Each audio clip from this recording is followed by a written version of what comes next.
This is my intermediate algebra course. Today we're going to continue to learn transformations and the library of relations. If you haven't done the homework completely and correctly from the last class, do that homework before watching this video.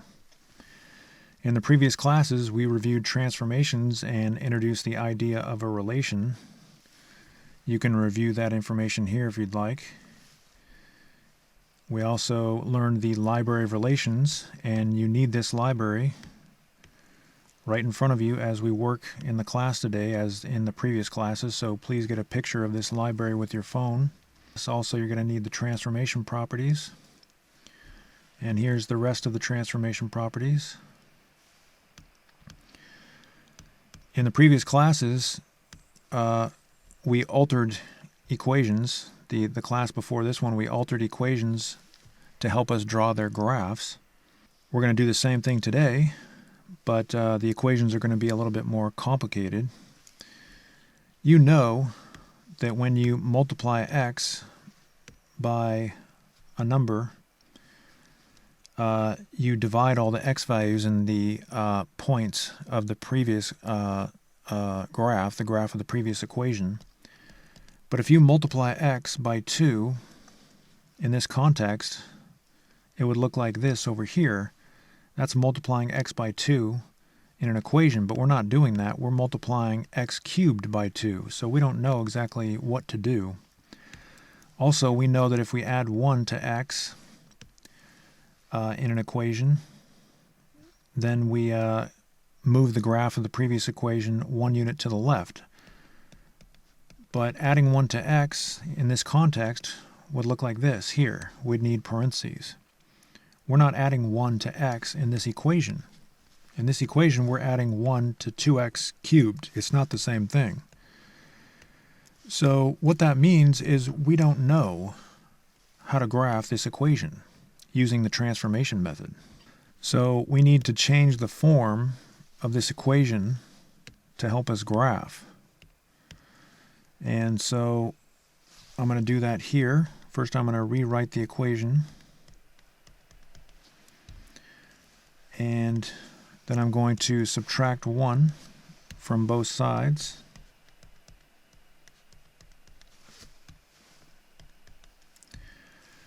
And then I get y minus 1 is equal to 2x cubed. Then I'm going to rewrite the equation and divide both sides by 2. Remember, when 2 is right next to x cubed, that means 2 times x cubed. So in order to get rid of those 2's, I have to divide. That's the opposite of multiplication. So then I get y minus 1 over 2 is equal to x cubed. And it's going to be much easier for us to graph this equation than to graph this equation up here. They're both the same equation, they're just in different forms. So this form is going to help us. So obviously this is a cubic relation, so I'm going to draw the parent equation for that. And that's going to obviously be our starting point. So I'm going to look at my library of relations. You should have your library right in front of you. And you know that these are reference points that we can use. You know the general shape of the graph. We've graphed this quite a few times. So at this point, we need to know, should we translate first or should we dilate first? Now, if we translate first, we're going to get y minus 1 is equal to x cubed. And then if we dilate, then we would divide y minus 1 by 2. We can't do it in that order because the transformation properties don't tell us what to do when you're dividing y minus 1 by 2. We have the right equation, but we can't use the transformation properties to tell us what to do. So what we're going to do instead of that is we're going to divide y by 2. We're going to dilate first, and then we're going to change y to y minus 1. And the transformation properties tell us what to do in each one of those steps. So I'm going to dilate next. I'm going to change y to y over 2. And that's going to multiply all the y values by 2. We have the same x values, but the y values are all going to be multiplied by 2. And we get that graph there. And then, instead of y, we're going to replace that y with y minus 1. And all that does is it just moves the graph up 1 unit.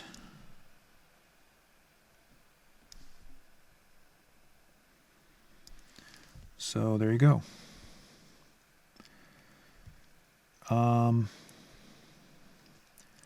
That is the graph of that equation. So again, all we're doing here is just changing the form of the equations so that we can graph them. So let's try one more of these before you try one on your own. So I'm going to rewrite that equation. And by the way, I just want to make it clear, in the homework, I'm not going to make you show all the algebra because this is just basic algebra. So I don't expect you to really have to do that. But the reason I'm showing all the algebra is I just want to make sure that we all know exactly what's happening here in these, when we're converting these equations. And I'm going to multiply both sides by 3. Now, we know what to do if you divide x by 3, but we're not dividing x by 3, we're dividing log base 2 of x by 3. And of course, we know what to do if you subtract 4 from x, but we're not subtracting 4 from x, we're subtracting 4 from the log base 2 of x over 3. So we don't know what to do to graph this equation. We know how to use the transformation properties with the transformation method to find the graph of that equation, but it's in a form that doesn't really, it doesn't help us. So we're going to change that form to the form you see here. Now notice that I multiplied both sides of the equation by that 3. And when you multiply the left side of the equation, you can just leave it in parentheses, the y plus 4. You can just write parentheses around it and leave it in this form. You can also use distribution. 3 times y is 3y, and 3 times 4 is 12. But if you do that, then you're going to have to translate. You're going to have to translate first and then dilate. But if you translate, you're going to have to go up, actually in this case down 12 units, but that's going to take you off of the window. So in this class, we're just going to leave the 3 in front like so and use parentheses. So obviously the parent relation is log base 2 of x, and there's a vertical asymptote, and the point 1, 0, 2, 1, and 4, 2 are all on the graph. And if you forgot how to find those points, well, we have the logarithm properties up here. Remember, you can use those logarithm properties to help you find those points. We want to find those points without using a calculator. Now, if we translate first, let's say we add 4 to y first, then the next step is going to require us to multiply y plus 4 by 3. Now, listen very carefully. We know that when you multiply y, you divide all the y values of the previous graph by 3. But we don't know what to do when you multiply y plus 4 by 3. The transformation properties don't tell us what to do. So what we're going to do is we're going to dilate first, not translate. We're going to dilate first. So I'm going to replace y with 3y. That tells me to divide all the y values of the previous graph by 3. And that's just going to push that graph down. It's a vertical compression. I'm pushing the graph this way and pushing the graph this way. It's not going to affect the asymptote. Okay, now I'm going to translate. I'm going to replace y with y plus 4. And that's going to move the entire graph down 4 units.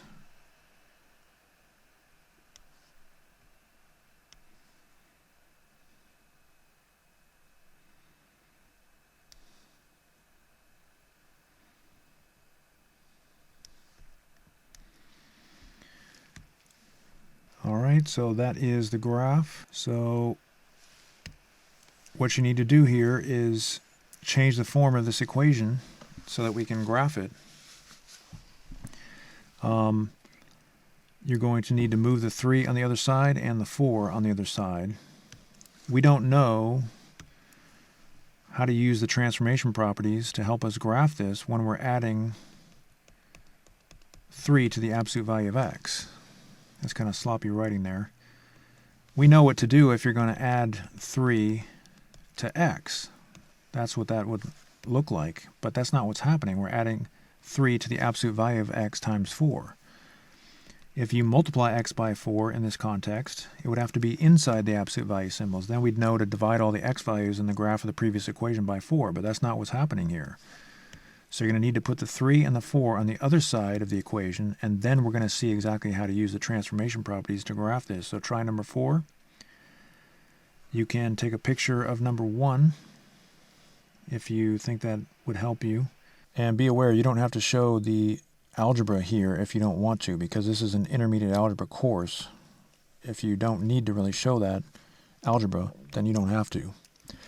So try number 3. When you come back, we'll do it together. All right, we're back. So I'm going to rewrite the equation just to be absolutely sure what's happening here. Then we're going to subtract 3 from both sides, and then we get y minus 3 is equal to 4 times absolute value of x. When a number is right next to an absolute value, that means you're multiplying the number by the absolute value. So we need to divide both sides by 4 to get that 4 on the other side. So we now have y minus 3 over 4 is equal to the absolute value of x. And that's going to be a lot easier to graph. Okay, so the parent equation obviously is the absolute value of x. And this is just the V shape. We've graphed this many, many times. And the big question is, do we dilate first or do we translate? And for reasons I discussed in the previous problem, we're going to dilate first because we don't know how to use the transformation properties, or the transformation properties don't tell us directly what to do when we divide y minus 3 by 4 to get this expression. But the properties do tell us what to do if you convert y over 4 to y minus 3 over 4, because all you're doing is just subtracting 3 from y. So we're going to dilate first. That tells us to multiply all the y values by 4. So that was a vertical stretch. Okay, so now we're going to change y to y minus 3. And that tells us to move the graph up 3 units. And we end up with the following graph. So if you got that graph, excellent. Good job. Okay, let's do number 4. Go ahead and try number 4 on your own. You're going to have to get the 1 and the 4 on the other side of the equation. When you come back, we'll do it together. All right, we're back. So you don't have to show the algebra, but I'm just going to go ahead and show that, putting everything on the left side of the equation so we can see exactly how to graph using the transformation properties. Then I'm going to multiply both sides by 4. And when I do that, I need to use parentheses when I multiply the sum. Now again, you could distribute 4 and you could get 4y plus 4, and that's okay, but that would mean that you would have to translate first, then dilate, which is fine as long as you stay on your window. But it's probably going to be easier just to use parentheses. You'll get the same graph either way. So now we have the following equation. So obviously the parent relation is 3 to the x. This is a exponential relation, so there's a horizontal asymptote. Plug in 0, you get 1. Plug in 1, you get 3. And those are the only points we can really graph. Okay, so now we are going to dilate. In this form, you want to dilate first. So that divides all the y values by 4. Because the horizontal asymptote is on the x-axis, it's not really going to move anywhere. Dividing all y values by 4, we get the following graph. We're going to need to find some other points in this region. Plug in, let's try plugging in 2. If you plug in 2 for x, 3 squared is 9. Then we have 4y is equal to 9. Divide both sides by 4, and we get 2 1/4. So plug in 2, you get 2 1/4. Let's try plugging in 3. 3 to the third power is 27. 27 divided by 4 is 6 3/4. So our next point would be up there, and connect the dots. So we had to find some other points there. Okay, now we're going to translate, so I'm going to replace y with y plus 1. And that's going to move the whole graph down 1 unit. So the asymptote is actually going to move, and all the points are going to move.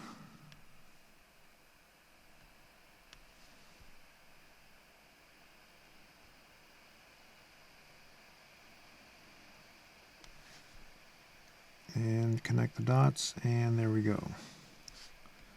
So if you got that graph, good job. Again, you may change this expression by using the distribution property, but you should get the same graph if you did it correctly. Okay, let's try number 5 together. This problem is slightly different. We have to change the form of this equation. We know that if you write a negative on x, you reflect the graph across the y-axis, but we don't have a negative on x. We have a negative on the square root of x. We know that if you add 6 to x, you move the graph of the previous equation 6 units to the left. But we're not adding 6 to x. We're adding 6 to negative square root x. It's not the same thing. So we have to change the form of the equation. So I'm going to subtract 6 from both sides, and we get y minus 6 is equal to negative square root x. Now when you have a negative in front of the square root, that means the same thing as negative 1 times the square root of x. Alright, so we're going to divide both sides by negative 1, and we get root x on the right side of the equation. Because we're multiplying negative 1 by root x, these are going to cancel out. And when you divide that difference by negative 1, you can write this negative in the numerator of the fraction or the denominator, or you can get rid of the fraction completely. You could take the negative and throw it up in the numerator and then use distribution. So remember, this is negative 1. So it distributes and becomes negative y plus 6. There's a lot of different ways that you could do this. But what I'm going to do is I'm just going to use parentheses and keep that negative outside of the difference. So again, there's a lot of different forms that you can use to write this equation, but this form is going to be very helpful to us. So obviously the parent relation, the parent graph, looks like this. And then we're going to, well, the big question is, do we translate first or do we reflect first? And if we translate first, then we'll subtract 6 from y, but then we have to write a negative on that difference in order to make it look like this expression. But the problem is the transformation properties don't tell us what to do when we write a negative on a difference. The transformation properties tell us what to do if we write a negative only on y. Then we reflect across the x-axis, but that's not what this is showing here. So what that means is we're going to reflect first. So I'm going to write a negative on y. That's going to reflect across the x-axis.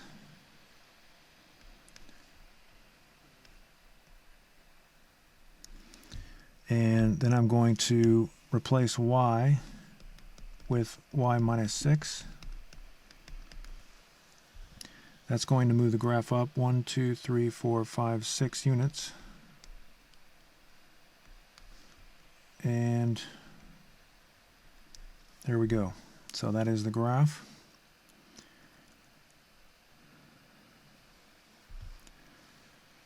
Let's try one more of these before you try one on your own. Again, we don't know how to use the transformation properties directly to graph this equation. If we are willing to do some computations in our head, then we can just keep this form, but it's much easier to see what's going on if we actually change the form so that you can use the transformation properties directly the way that they're written to help you graph the equation. So we're going to add 3 to both sides. This is just basic math we're doing here that you learned in pre-algebra, I know, but I just want to make sure that you know exactly what we're doing. So we're left with this form. Now I want to get rid of that negative in front of the fraction. There's a lot of ways that I can do that, but remember, when you multiply a negative number by -1, you just change the sign of the whatever the number is, so that becomes positive 1 over x. Now over here we can just get rid of the negative, or get rid of the -1, that is, and write it in that form. There's a lot of different ways that you can show this, but I'm just going to leave it in that form. We're just going to try to keep it as simple as we can today. So I'm not going to show you a bunch of different ways to write that expression. Again, we could use distribution. There's a lot of different ways to show that. But we're just going to keep it simple. There's no reason why you would have to distribute. So this is obviously the reciprocal relation. If you look on your library, the reciprocal relation has 2 asymptotes, and you might be thinking, you know, I don't want to graph these parent relations anymore. I think I get the point. Well, the reason that we're continuing to graph these parent relations is I am forcing you to learn this library of relations. And the reason I'm doing that is you must know the library like the back of your hand. It's not optional. You need to know this library. We're going to reflect first. Because the asymptotes are on the axes, it's not really going to affect their position. But the points are just going to flip into the 4th quadrant and the 2nd quadrant.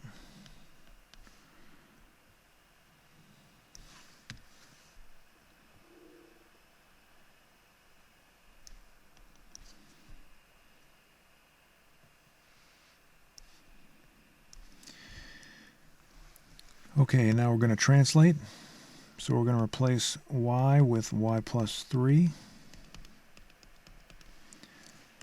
And that's going to move the horizontal asymptote down 3 units. The vertical is not really going to change.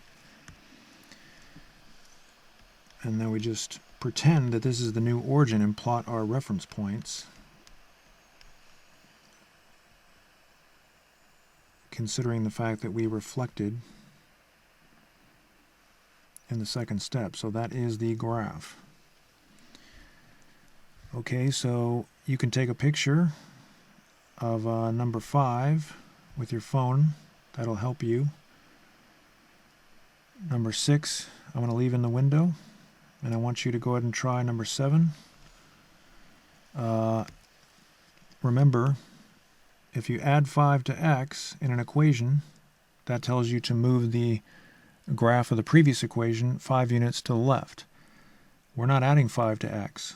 We're adding 5 to negative x squared. The transformation properties don't tell us what to do in that situation. Also, we know that if you write a negative on x, then you reflect the graph of the previous equation across the y-axis, but we're not writing a negative on x. We're writing a negative on x squared. It's not the same thing. So remember, you don't have to show all this work if you don't want to. You just have to put the negative and the 5 on the other side of the equation and then use the transformation method to graph. So try number 7, and when you come back, we'll do it together. All right, we're back. So I'm going to subtract 5 from both sides of the equation. I'm then going to divide both sides by -1. The reason I'm dividing by -1 is because this -1 is assumed to be multiplied into x squared. So then I'm going to get negative y minus 5, which is equal to x squared. Again, there's a lot of different ways you could write this. You might write it as negative y plus 5. But in that case, you would have to translate first, then reflect. So if you do it in a different way, just make sure you translate first, then reflect. Okay, so obviously the parent graph is the quadratic relation. We have our reference points on our library of relations.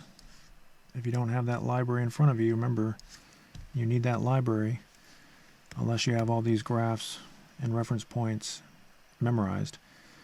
Now we're going to reflect. We're going to replace y with negative y.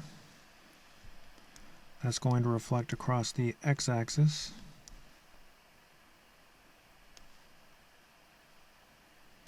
And there you go.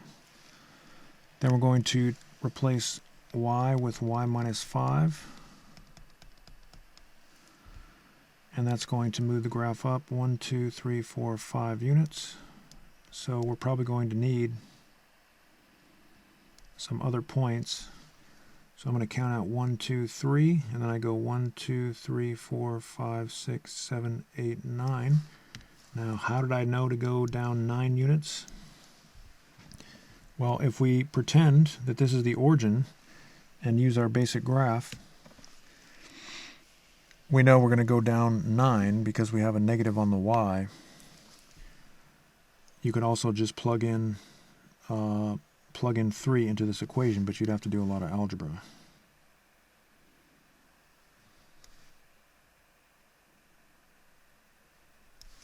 Okay, so if you got that one right, excellent. Try number 8. And when you come back, we'll do it together. Now remember, when you have a negative in front of a exponential expression, that means -1 times the exponential expression. So if you want to get rid of that negative or put it on the other side, you have to divide both sides by -1. All right, so try number 8. When you come back, we'll do it together. All right, we're back. So just to show what's happening here, I'm going to rewrite the equation. And I'm going to add 4 to both sides. And so we get y plus 4 is equal to -2 to the x. I'm going to divide both sides by -1. And changing the form, we get negative y plus 4 is equal to 2 to the x. Again, you can change the form of this. You can write it in many different ways. But just to stay consistent, today we're going to use parentheses, and we're not going to distribute that -1. We're not going to multiply this -1 into y or 4. So that's our parent equation. Look on your library, you see we have a horizontal asymptote. Plug in 0 into this equation, we get 1. Plug in 1, you get 2. Plug in 2, you get 4. And those are the only reference points we can really fit on the graph that are easy to find. Then we're going to replace y with -y. That's not going to change the position of the horizontal asymptote. So we're just going to flip those points over the x-axis.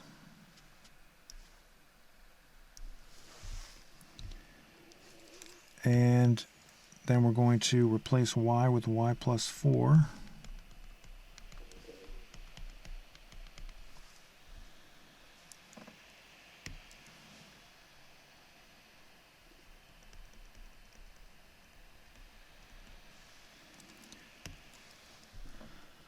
All right, and we're just going to draw the same points. We can't really fit much on the window, so that's good enough there. So if you got that one right, excellent. Okay, on to the next problem here. So we're adding 1 to x, so that tells us to move the graph of the previous equation 1 unit to the left. But we don't know what to do when we're subtracting 2 from 3 times log base 4 of x plus 1. And we don't know what to do with this 3 when we're using the transformation properties to graph this equation. So we're going to rewrite this equation in a form that's easier for us to understand. So we're going to add 2 to both sides. That's going to put the 2 on the other side. And then we're going to divide both sides of the equation by 3. Now, why are we going to do that? Well, it's because when you have a number right next to a logarithm, that means multiplication. So to get rid of that 3, or put it on the other side, you need to do the opposite of multiplication. So now we have y plus 2 over 3 is equal to log base 4 of x plus 1. So the parent relation is y is equal to log base 4 of x. There's a vertical asymptote. We have 1, 0 and 4, 1 as reference points. And let me bring these logarithm properties down in case you want to figure out how to find points on the graph without using a calculator. Okay, so now we're going to dilate.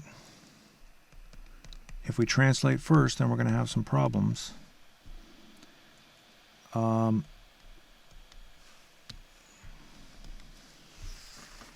Because we don't know what to do when you divide y plus 2 by 3. The transformation properties don't tell us what to do in that situation. So we're going to multiply all the y values by 3.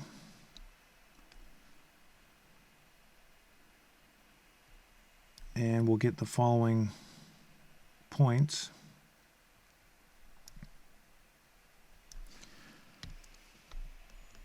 And the asymptote doesn't change positions. Then we're going to translate. We're going to replace y with y plus 2. And we're going to replace x with x plus 1. And our asymptote is going to move 1 unit to the left. And all the points are going to move 1 unit to the left and 2 units down. So this point here is going to end up here. And this point up here, that's going to move 1 unit to the left and 2 units down also. So we're starting here, and we go 1 to the left and 2 down. So that point is going to be there. And then we can just connect the dots. So let's try number 10. So we're subtracting 3 from x. That means that we're going to move the parent graph 3 units to the right. But the problem is, what does this negative in front of the absolute value symbol mean? And what does this 1 mean? Well, when we put the 1 and the negative symbol on the other side of the equation, you're going to see how to use the transformation properties to graph that equation. Then I'm going to divide both sides by -1. And this is where you really need to pay attention. I can write this expression in many different ways, but I'm going to choose to write it like so. The negative ones cancel out on the right side of the equation. And now we can see how to graph this equation. Obviously our parent graph is going to be that familiar V that we've seen many times. I'm then going to reflect. Now the reason that I don't want to translate is because if I have y minus 1 in the first step and then I write a negative on y minus 1, the transformation properties don't tell us what to do in that situation. It's too complicated. We could figure it out, but we'd have to change the form of the expression. So that tells us to reflect across the x-axis. So we just get an upside down V. Then we're going to replace y with y minus 1 and x with x minus 3. So that's going to move the graph 3 units to the right and 1 unit up. So our V, our upside down V, just changed positions.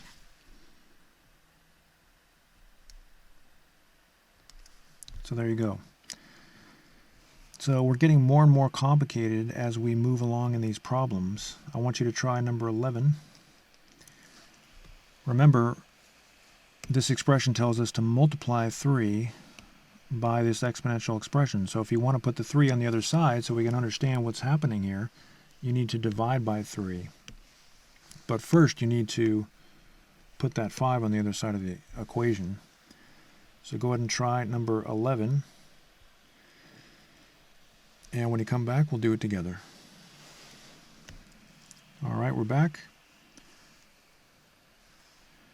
So I'm going to add 5 to both sides of the equation, and when you do that, you get the following equation. Again, 3 is multiplied into that exponential expression. So we're going to divide both sides of the equation by 3. And that's going to give us a form of that equation that is much more easy to graph. So now we're going to use the transformation properties. Obviously our parent relation is 4 to the x. Exponential expressions have a horizontal asymptote. Plug in 0, we get 1. Plug in 1, you get 4. And those are the only points that we can really find without going out of our window. So we're using that equation. Plug in 0, plug in 1. Then we're going to dilate. So we're going to replace y with y over 3. And that multiplies all the y values by, multiplies all the y values by 3. And in this case, we're kind of needing some points over here. So if we plug in -1 for x and solve for y, remember 4 to the -1 is the same thing as 1 over 4. solve for y and we get 3/4. Plug in -2. 4 to the -2 power is the same thing as 1 over 4 to the +2 power, which is 1 over 16. Solve for y, we get 3 over 16. So that's just giving us some other points to graph. Our asymptote does not change positions. Then we're going to replace y with y over 5 and x with x plus 3. That moves the graph 3 units to the left and 5 units down. So the horizontal asymptote is moved 5 units down. And of course all those points are moved 3 units to the left and 5 units down. So if we take this point here, that's 0, 3. So it's going to become -3, -2. So 1, 2, 3, 1, 2. So this point went there. And these points are 1, 2 down, and then 1 over, somewhere around there. So 1, 2, and then 1 over, but a little bit below. And so now we have to find some points over here to fill our window. So maybe we can plug in -2 to x. -2 plus 3 is 1. So we get y plus 5 over 3 is equal to 4 to the 1 power. Multiply both sides by 3, we get y plus 5 is equal to 12. Subtract 5 from both sides, and we get 7. So it looks like that point is just barely on our curve. So 1, 2, 3, 4, 5, 6, 7. And we can connect the dots.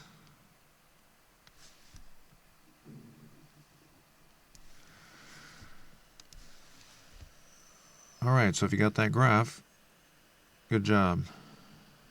Okay, I want you to try number 12. We need to put this 2 on the other side and the negative symbol in front of the square root. You can leave the 1 next to the x because we know what to do when you add 1 to x, but the 2 and the -1 we need to put on the other side of the equation. So try number 12, and when you come back we'll do it together. Alright, we're back. Also, I'm going to keep this negative in front of the difference on the left side of the equation, just to keep things simple. So obviously this is the square root parent relation. We have that reference point 0, 0, 1, 1, and 4, 2. And then we're going to actually reflect first. Remember, if we translate first, we're going to have issues in this particular form of this equation. So reflecting, writing a negative on y.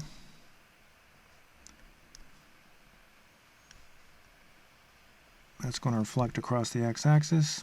And then when we replace y with y minus 2 and x with x plus 1,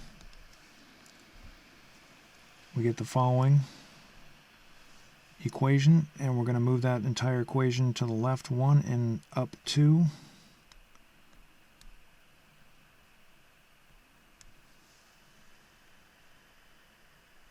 I think that's the only, we can't find any more points that are on the window. Okay, so if you got that one right, excellent. Okay, let's do number 13 together. We know what to do when you divide x by 4, but we're certainly not dividing x by 4 here. We're actually dividing 4 by x plus 2. It's not the same thing. And we're not subtracting 3 from x. we're subtracting 3 from 4 over x plus 2. So really we don't know what to do to graph this equation. We do know that we're adding 2 to x, so we know that that moves the graph of the previous equation 2 units to the left. So I put 3 on the other side, but I need to do something with this 4 because I don't know what that 4 is telling us. So I'm going to rewrite the equation. And there's a lot of different ways to deal with that 4, but the best way, the easiest way, is just to multiply both sides by 1/4. So because we have a 4 in the top and a 4 in the bottom, a 4 is a factor of the top and a factor of the bottom. If you multiply something by a number, then that number that you multiplied by becomes a factor of the new number. So the 4 is a factor of the bottom, and it's a factor of the top. So the 4's just cancel out. So we end up with 1 over x plus 2 on the right side of the equation. Over here, we can put the y plus 3 in the numerator. When you multiply 1/4 by y plus 3, you can just consider y plus 3 to be over 1. You can write the parentheses if you want, but now that we wrote the fraction, you don't really need them. And when you multiply fractions, you just multiply straight across. So the yellow becomes y plus 3 because you're just multiplying it by 1. 4 times 1 is 4. Okay, this is just basic math we're doing here, and most teachers would not even show you that much. They would just expect you to know how to deal with that at this stage of your math education. But I'm just showing you some things to help you remember the basic math. So obviously this is going to be the reciprocal parent relation. We have the 6 reference points that are on your library of relations. We have 2 asymptotes. If we plug in 4 for x, 1, 2, 3, 4, we'll get 1 if you plug in 4 here and solve for y. So we have those same points on the other side of the y-axis. And we can just connect the dots. And there you go. Can't forget to draw my asymptotes. Okay, then we're going to replace y with y plus 3 and x with x plus 2.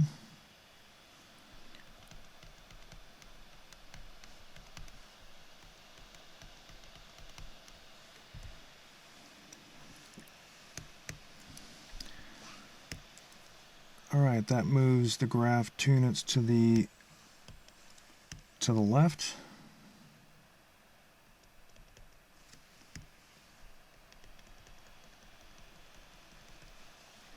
And 3 units down.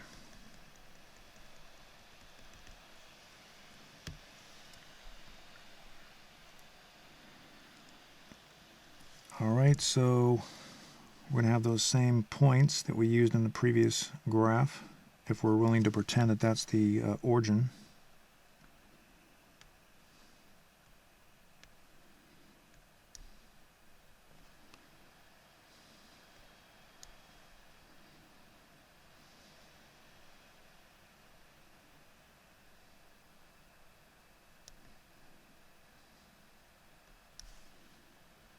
And we connect the dots. And there you go. Alright, so you can take a picture of that problem with your phone if you want.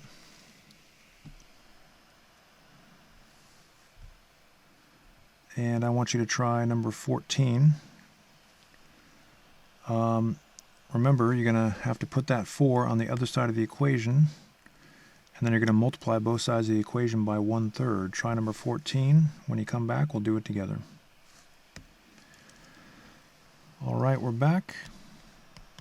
Then I'm going to multiply both sides of the equation by 1/3 because that's going to put the 3 in a position that we can understand to use the transformation properties to graph. The 3's are going to cancel out on the right side of the equation, and when we multiply these we end up getting y minus 4 over 3. Again, you can write y minus 4 as y minus 4 over 1, and so when you multiply it by 1/3, you just multiply the numerators of the fractions and the denominators. 3 times 1 is 3. And 1 times y minus 4 is y minus 4. This is just basic math notation that you need to understand as you go up in the mass sequence. So obviously this is the reciprocal parent relation. You've drawn it 100 times, but we need to keep getting a lot of practice drawing these parent relations, because you're going to know these relations like the back of your hand, which means that you're not going to be afraid of any of these graphs. So now we're going to change y to y over 3. That's going to multiply all the y values in the graph of the previous equation by 3.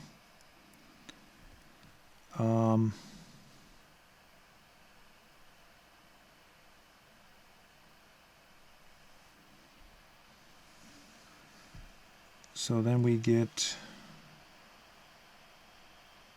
the following points.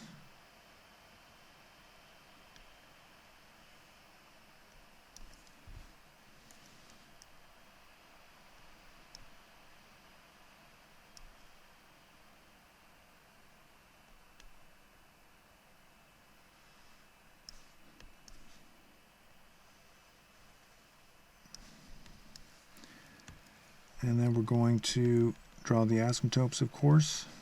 You should probably try to get in the habit of drawing the asymptotes first. Then we're going to replace y with y minus 4 and x with x minus 1. And that's going to move the asymptotes 1 unit to the right and 4 units up. So that point right there is going to be the new intersection of the asymptotes. And to help us graph, we're going to pretend that that's the origin. And then we're going to graph these same points.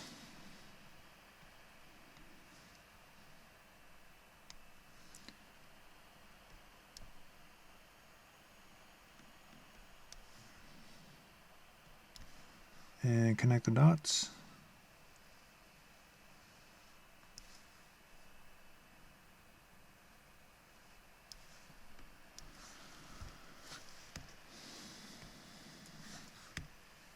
We could plot one more point. I believe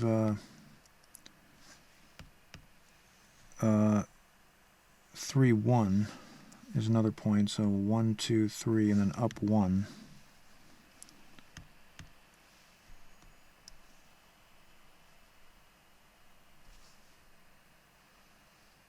Okay, so there's the graph. If you got that one right, good job. So let's go on to number 15 here. Let's try this one together.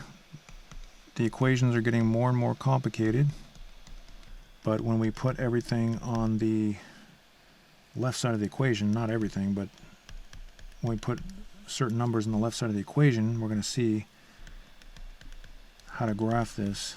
Now, when a 2 is next to a square root, that means multiplication. So in order to get rid of that 2 or put it on the other side of the equation, we need to do the opposite of multiplication, which is dividing. Then we get y plus 4 over 2 is equal to square root of negative x minus 1. So this equation is pretty complicated. It's a pretty complicated equation. Obviously, the parent relation is the square root relation. The points 0, 0, 1, 1, and 4, 2 are on the graph. And we can, it's very important to transform in the proper order so we don't have to change the form of any of these expressions. So we can just try some different orders. I think we're going to dilate first, then translate, then reflect. Dilate, translate, then reflect. If we do not do it in that order, we're going to have problems. So if we, let's say that we translate first. If we translate first, we're going to add 4 to y. But at some point, we would have to divide y plus 4 by 2. Well, we don't know how to do that. At least we don't know how to use, the transformation properties don't tell us what to do when we divide y plus 4 by 2. So we wouldn't know how to change the graph.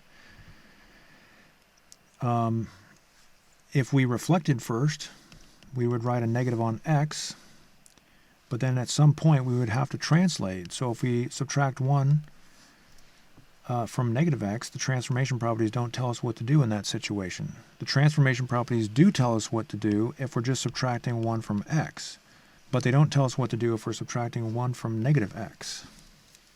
So we're going to dilate first, and then we're going to translate, and then we're going to reflect. So we're going to multiply all y values by 2.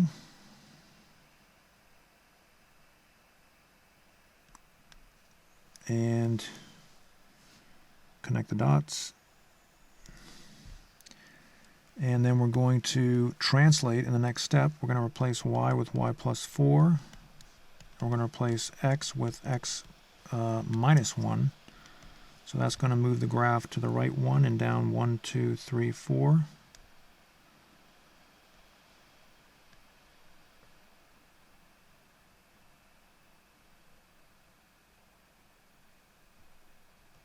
So we'd have these points here.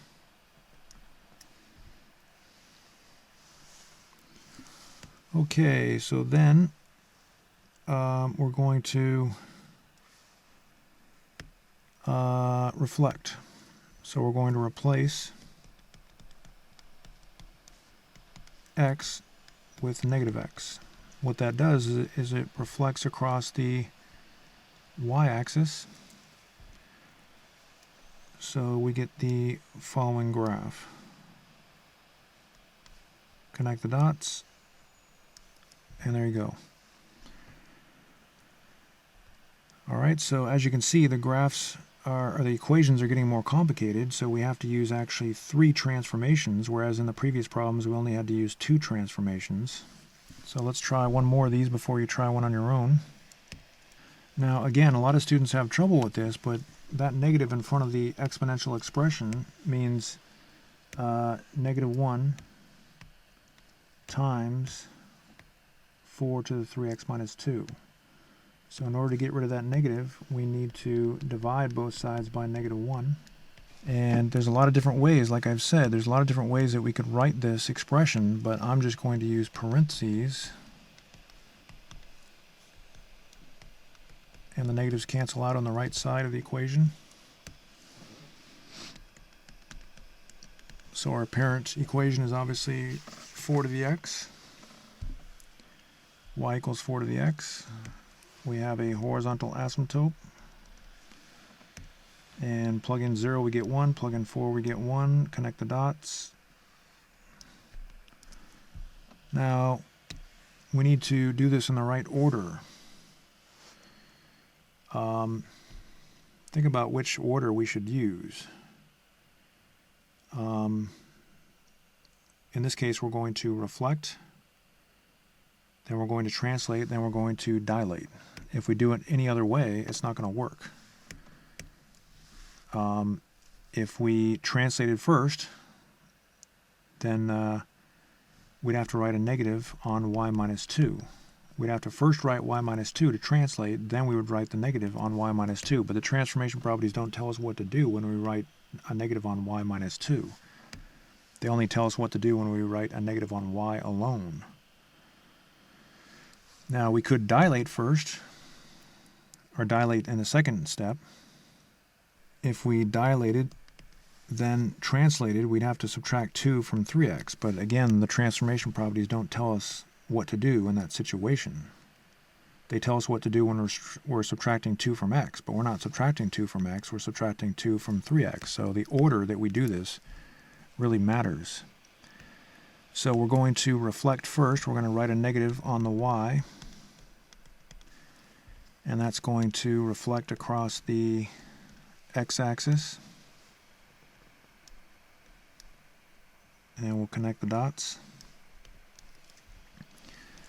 Then we're going to translate. We must translate in the next step, or else this isn't going to work, assuming that we're not going to change the form of expressions. So that's going to move the horizontal asymptote up 2 units, and the points are going to move up 2 and to the right 2. So we get that point there, and that point, and we can connect the dots. And there you go. Then we're going to dilate. So we're going to write the exact same equation as the orange equation, except we're going to change x to 3x. We're going to replace x with 3x. So when you're horizontally compressing, it's not going to change the location of the asymptote, so I'll just keep that there. But all the x values are going to be divided by 3. So this x value here is 2. Divided by 3, we get 2/3. This x value is 3. Divided by 3, we get 1. And so that's a pretty steep curve.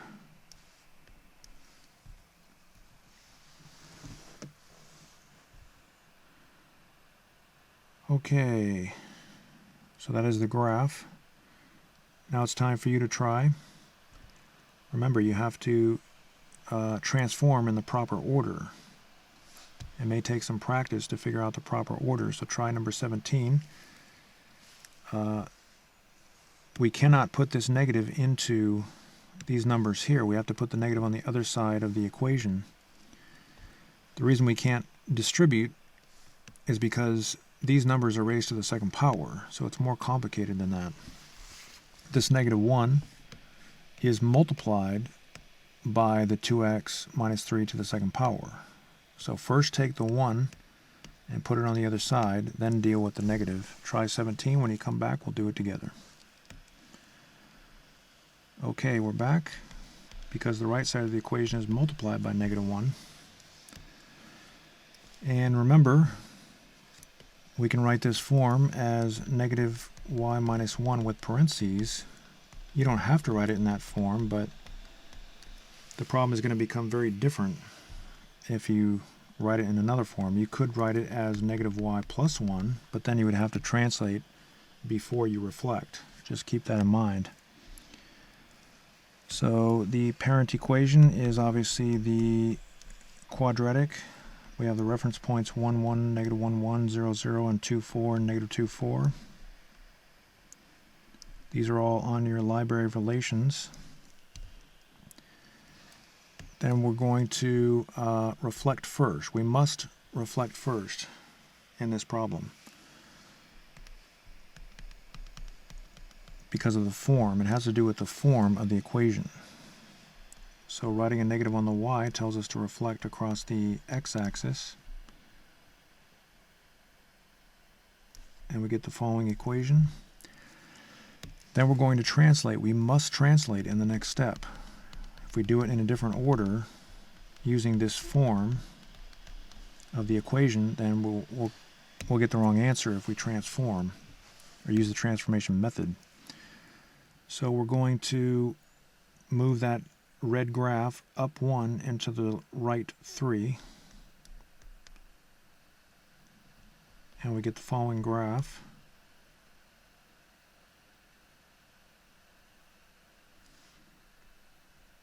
Doesn't look like we can fit any other points on the window. Okay, so then we're going to rewrite the exact equation that we wrote in the previous step, except we're going to replace x with 2x. So that divides all the x values in the graph of the previous equation by 2.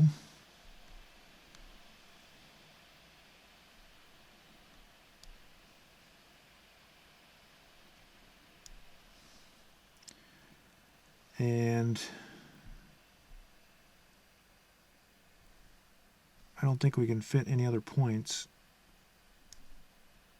on the window, so that's a pretty thin parabola there. So if you got that one right, excellent. Good job. Go ahead and try 18, and when you come back, we'll do it together. Okay, so I'm going to rewrite that equation. Plus 2 over 3. Then we're going to multiply both sides of that equation. The 3 in the bottom is going to cancel out. And there you go. Okay, so that puts the equation in a form that will help us graph. So now we're going to graph the parent relation. Obviously, it's a logarithmic parent relation. There's a vertical asymptote. Plug in 1, you get 0. Using these logarithm properties down here. Plug in 3, and you'll get 1. Whenever you plug in an x value that's the same as the base of the logarithm, then you get 1. And I think that's all we're going to be able to fit on our window. Now, again, the order really matters here, so we're going to have to dilate first.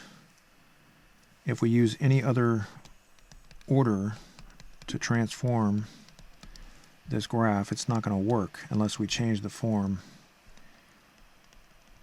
of the expressions in the equation. We don't want to do that if we don't have to. So we're going to divide all the y values by 3. And so that's going to make the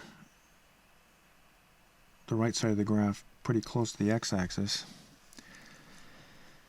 Then we're going to translate. So we're going to replace y with y plus 4.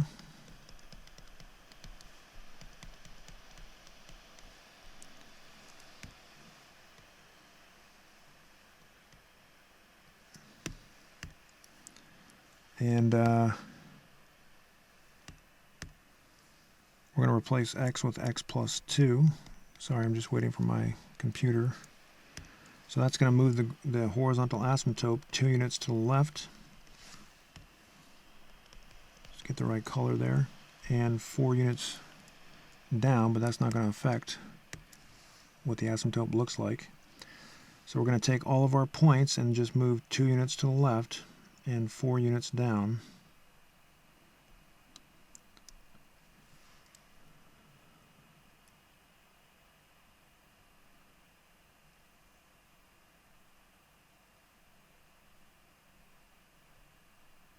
So we're going to get the following graph.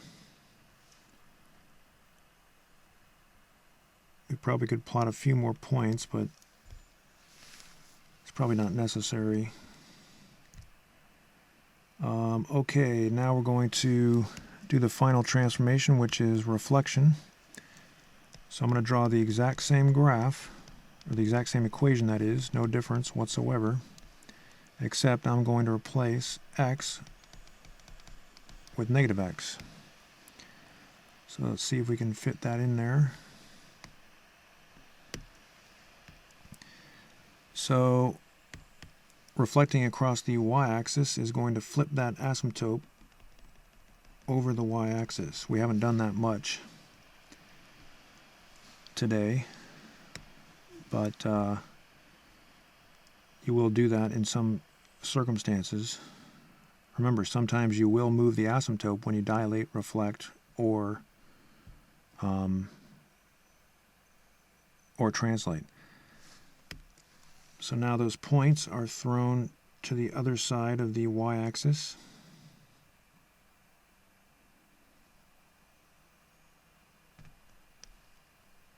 And so we'll connect the dots. And there you go. So if you got that graph, good. That was kind of a difficult graph to deal with. But sometimes you're going to have those situations. Okay, let's try 19 together. And I want to do two things. I want to get rid of that negative in front of the fraction. Not get rid of it, but I'm going to put it on the other side is what I mean. And I also want to get rid of that 2 in the denominator, or put it on the other side, rather, other side of the equation. So I'm going to multiply both sides of the equation by -2. When you multiply a number by a negative, it changes it to positive, so that's going to get rid of this negative. These negatives are going to kind of cancel each other out. So the 2's are also going to cancel each other out. And so we're going to get, we'll just keep that -2 in front of the parentheses on the left side of the equation, and we get x minus 2 cubed on the right side of the equation.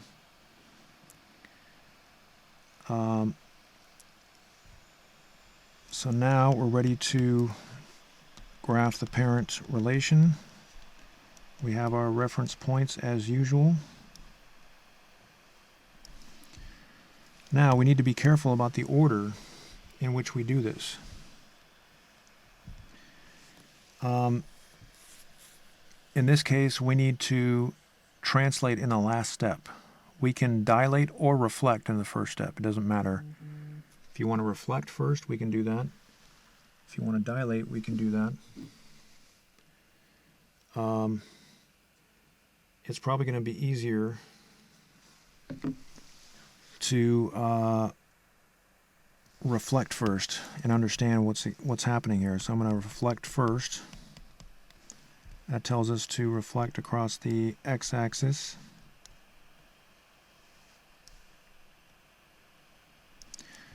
Then I'm going to dilate. I'm going to replace y with 2y. That divides all the y values by 2. And I'm probably going to need some other points here. So if I plug in 2 for x, 2 cubed is 8. Divide both sides by -2. I get -4. So go out 2 and then down 4 to get another point there. Same thing on the right, or on the left, that is. 1, 2, 3, 4. I'm just filling up the window. Connect the dots, and we have our graph.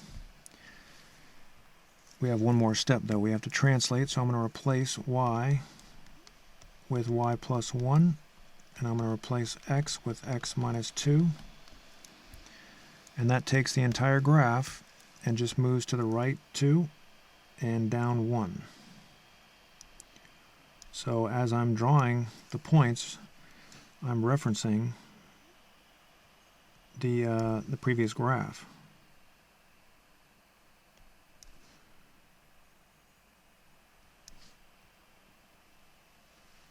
Okay, there you go. So if you got something like that, good job.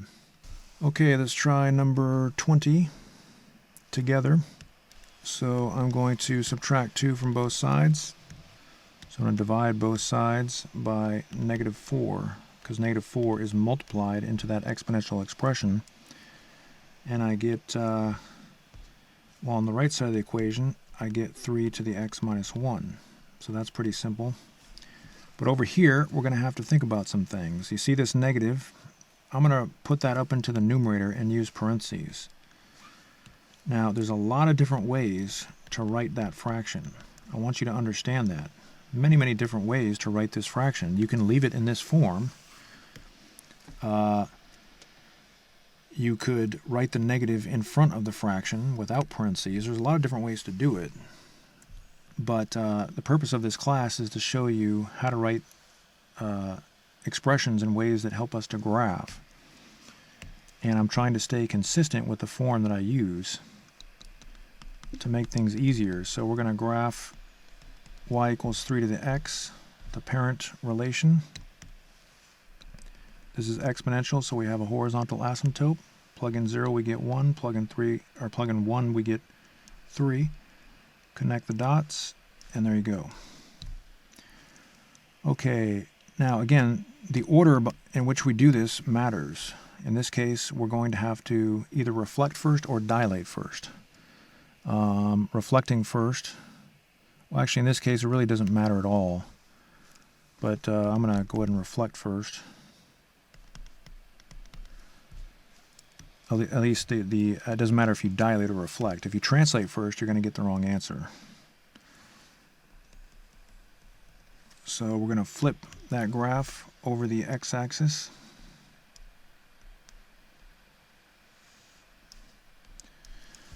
Okay, and then we're going to dilate. We need to dilate next. Do not translate. So we're going to replace y with y over 4. And that tells us to multiply all the y values by 4.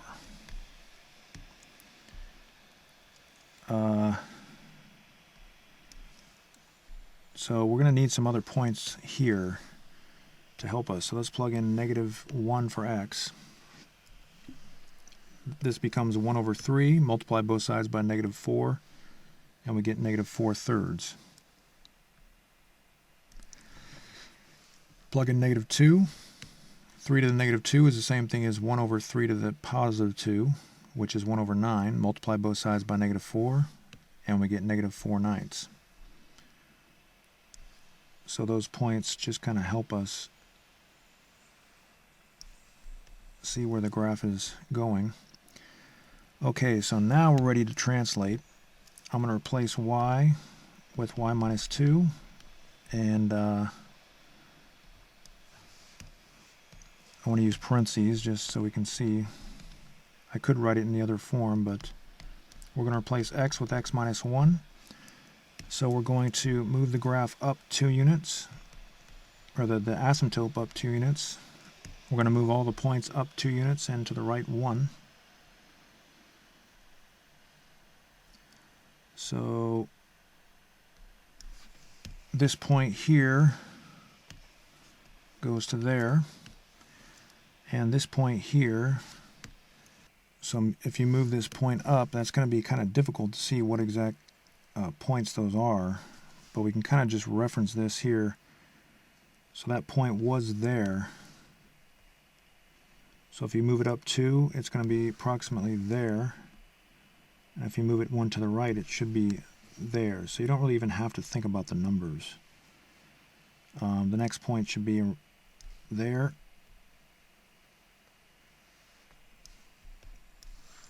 If you think about this stuff in the correct way, you don't have to necessarily do the computations every time. So go ahead and try 21. You're going to put the 4 and the negative and the 2 all on the other side of the equation because that's going to help us graph. Try number 21. When you come back, we'll do it together.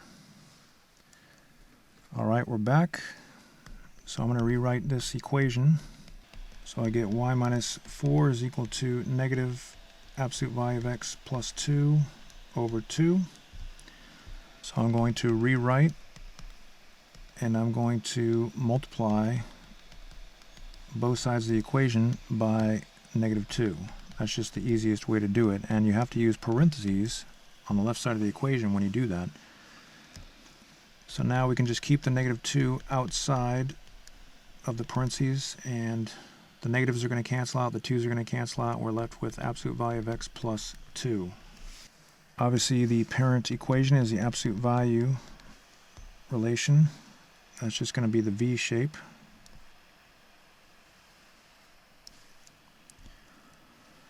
Then we're going to, we need to reflect first or dilate first. In this case, reflection is going to be the easiest to understand in terms of changing the form of the equation. I mean, in terms of building the equation, that is, using the transformation properties to graph. Then we're going to replace y with 2y. When you do that, you divide all the y values by 2. So you're going to get the following graph.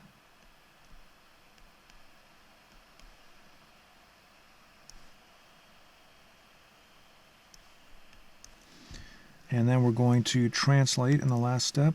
So we're going to replace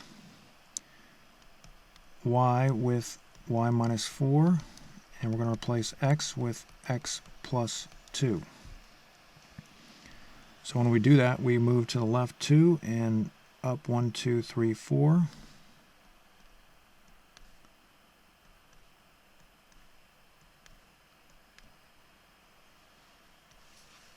And we get the following graph. So if you got that one right, excellent. Okay, I want you to try number 22. You have your logarithm properties down there. When you come back, we'll do it together. Okay, we're back.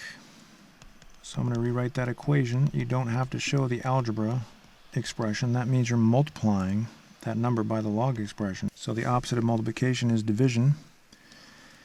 And I'm going to take that negative and throw it up into the numerator because it's going to help us to graph.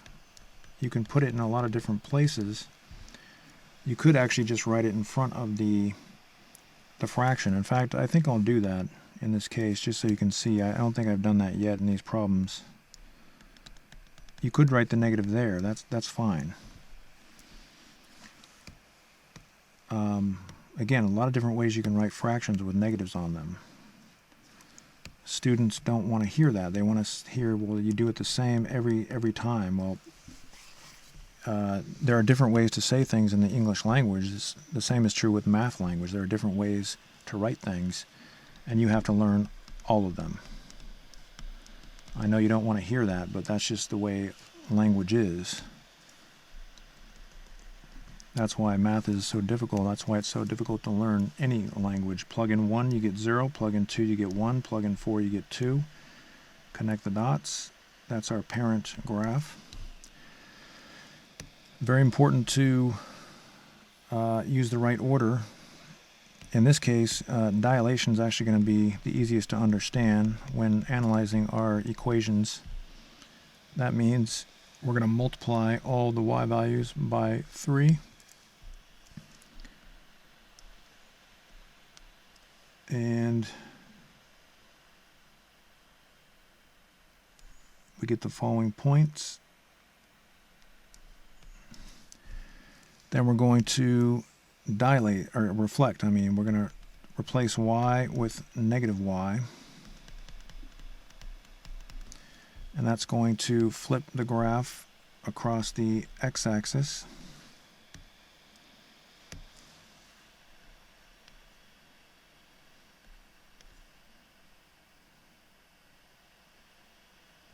So we get the following points. So now we're going to translate. We're going to replace y with y plus 2.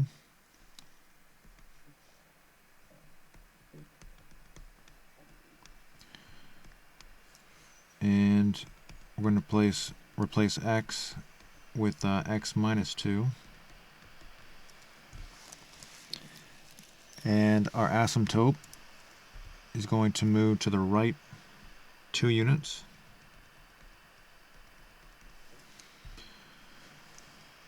And all the points are going to move to the right 2 units and down 2 units. So this point here, 1, 0, we'll move, let's see, that'll go here. It'll move 2 units to the right, but then it'll go 2 units down. So that should be there. And this point here is at 2, negative 3. It'll go to 4, negative 5. So that point will go there. And that's pretty much all the points that will fit on the window. So go ahead and draw the graph. So there you go. If you got that one right, good job. Okay, let's do number 23 together. Now, this is a problem that really confuses students. This 1 here is added to the negative square root x over 2 minus 1. The yellow number is added to the negative green number. And students typically have a lot of trouble when there's a coefficient in front of a root or a negative in front of the root. So let's do this problem. We're going to move that 1 on the other side, so we're going to subtract 1 from both sides. Now again, this is negative 1 times the square root of x over 2 minus 1. So we need to divide both sides of the equation by negative 1.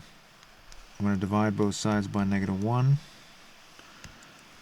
And there's a lot of different ways to write this, but the best way for us is going to be to bring that negative up into the numerator, and we're not going to distribute it. We're just going to put it right in front of the y minus 1 with parentheses. And of course the negative cancels out here because we're dividing. And I'm going to space that out a little more. So this form of the equation is going to be much easier to graph. So let's write the parent equation, which is obviously the square root of x. And we have our points 0, 0, 1, 1, 4, 2. So that's the parent equation. Now, I cannot translate first, because if I have y minus 1 and then I write a negative on the y minus 1, the transformation properties don't tell us what to do. So I'm going to have the negative on y first.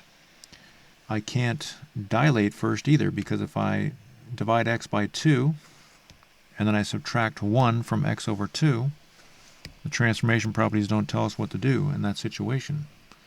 So I really have to reflect first. So I'm going to write a negative on the y. That's going to reflect across the x-axis.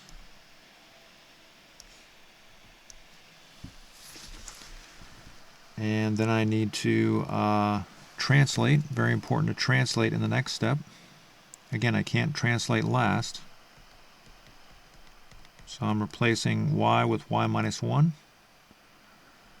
And I'm replacing x with x minus 1.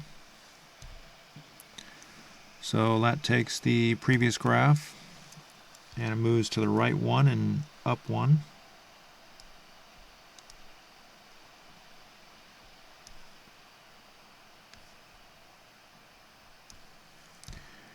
And then I'm going to dilate, so I'm going to replace x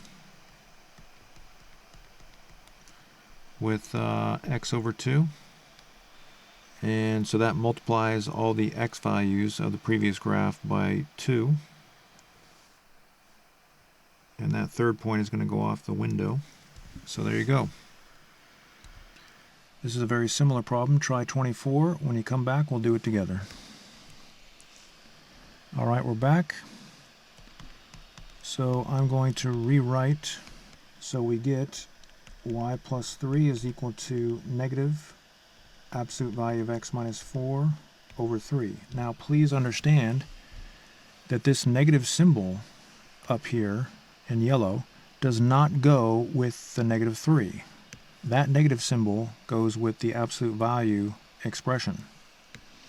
So the negative stays there. Notice that the negative is still on the absolute value expression. Is that clear? That's very important. That's one of the biggest mistakes that students make. So now I'm going to get rid of that negative symbol, or I keep saying get rid of it, but what I mean is put it on the other side. And I'm also going to put the 3 on the other side. I'm going to do it in one step. So I'm going to multiply both sides by negative 3, and we have to use parentheses on the left side of the equation when we do that, unless we're going to distribute. And you can distribute, but I think when we do our transformations, we might end up outside the window of our graphs, the graphs that I gave you. So obviously this is going to be the absolute value parent relation. It's the old familiar V. And your graph doesn't have to be perfect, but it does have to be a fairly straight line. Now we can dilate first or we can reflect first. Reflecting first is probably going to be best. You can try to dilate first if you want, but it might be a little more confusing in terms of interpreting how to use the transformation properties. You may have to change the form of something in the equation to help you understand. Then we're going to replace y with 3y, and that's going to divide all the y values in the graph by 3. So we'll end up with the following graph. Connect the dots, and there you go. Okay, now we're going to translate. We're going to replace y with y plus 3, and we're going to replace x with x minus 4, and that's going to move that graph 4 units to the right, 1, 2, 3, 4, and 3 units down, 1, 2, 3. If we start at the origin, and of course we have the same shape. This is a rigid transformation, and now we just connect the dots.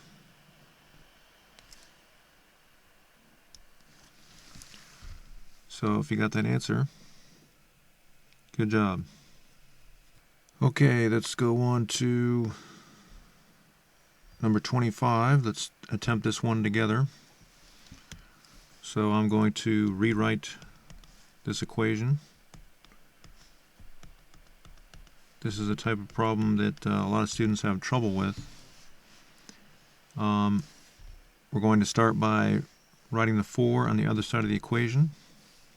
So I'm going to subtract 4 from both sides, and we get y minus 4 is equal to negative 2 over x minus 1.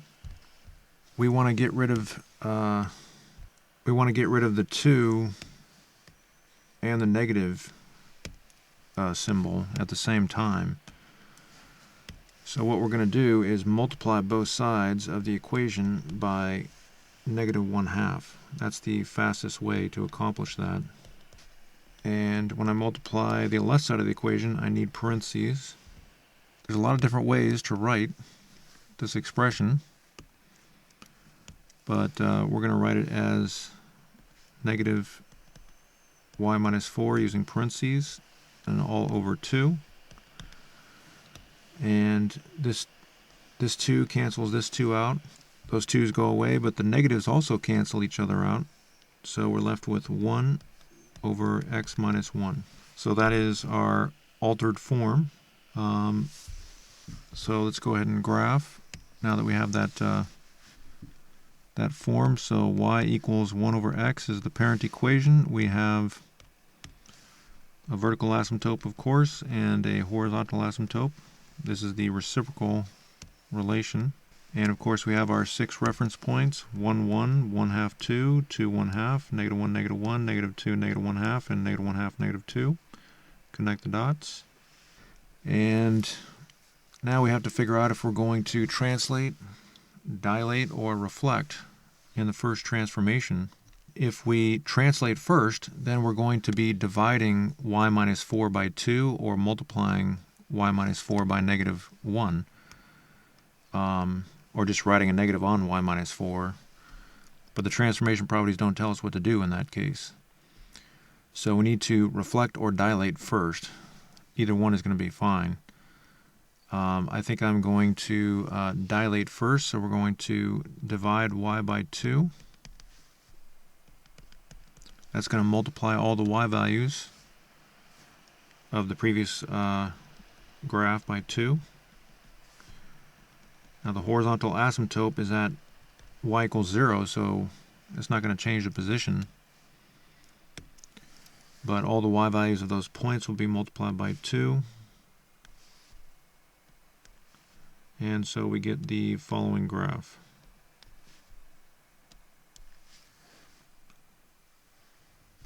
All right, now we need to reflect. Again, we cannot translate first. We need to write a negative on the y, and that's going to reflect across the x-axis. That's not going to change the position of the asymptotes. And if we reflect across the x-axis, we get the following graph. There you go. Okay, now we're going to translate finally. We're going to, well, let's write the equation first. I'm going to replace y with y minus 4. And I'm going to replace x with x minus 1. And that's going to move the asymptotes 1 to the right and 4 up. So 1 and then 1, 2, 3, 4. That's going to be the new intersection point of our asymptotes.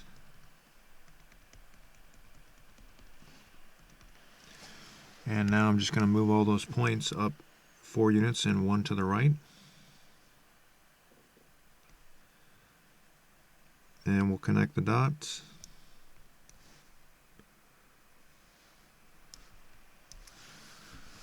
And there you go. This is going to be the last problem for today. Try number 26. When you come back, we'll do it together. All right, we're back.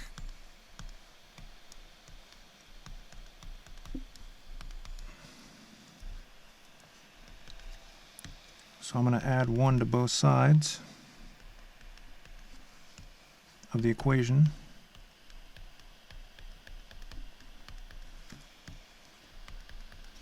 And then we're going to get y plus 1 is equal to 3 over x plus 2. Negative 3 over x plus 2. And then I'm going to put that negative and the 3 on the other side of the equation. So the best way to do that is to multiply both sides by negative 1/3. And I'm going to have to use parentheses on the left side of the equation. We can write the left side of the equation in many different ways, but this is the easiest way to use with the transformation properties. The negative and the 3 are going to cancel out. So the parent relation is obviously the reciprocal relation. We have a vertical asymptote and a horizontal asymptote.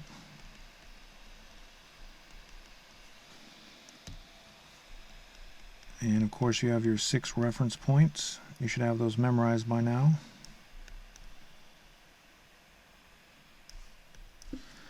And then we're going to reflect first, just like we did in the previous problem. This is much like the problem we just did. It may seem complicated, but you're really doing a problem that's almost exactly the same as the previous problem.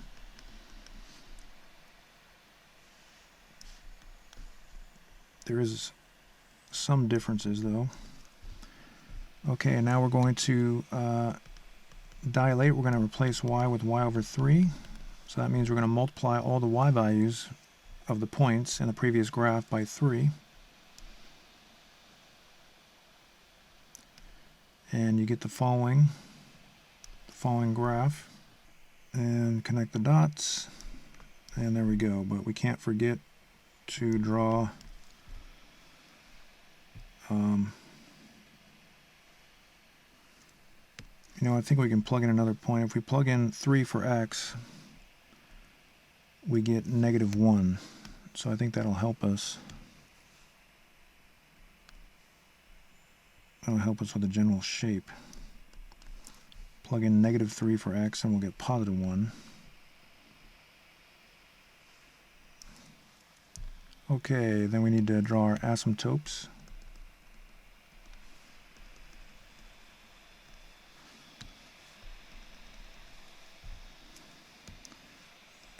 And now we're ready to translate. So we're going to move the entire graph 2 units to the left and 1 unit down.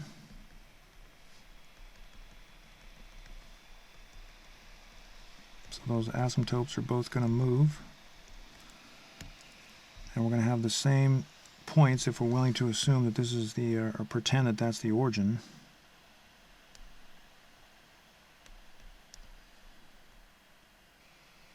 I'm using 4 reference points for each section of the graph.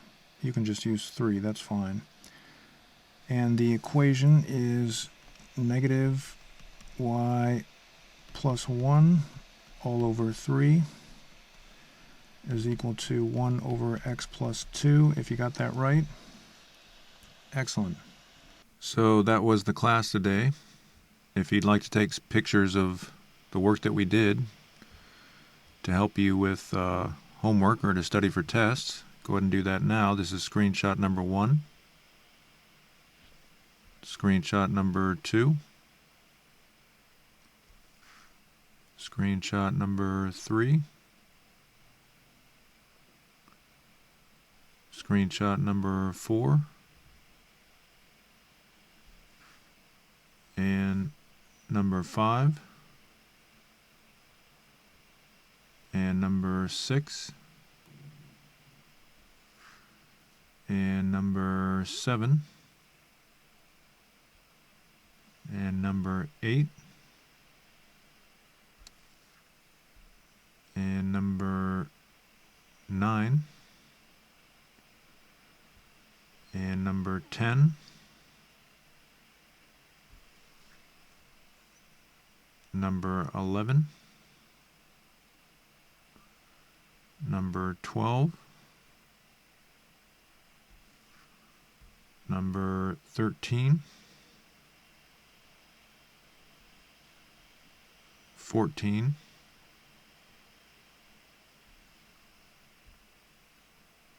15,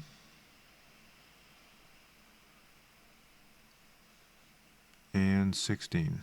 But don't go before you get your homework. Let's take a look at the homework. Here's screenshot number 1. And screenshot number 2.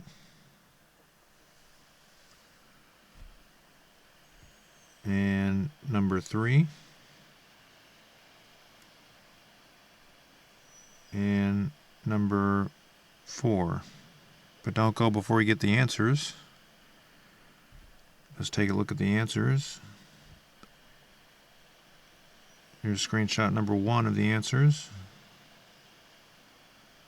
And screenshot number 2. And number 3. And number 4. So be sure to get that homework done completely, correctly, and neatly, and keep it in order in your binder. And I'll look forward to seeing you in the next class.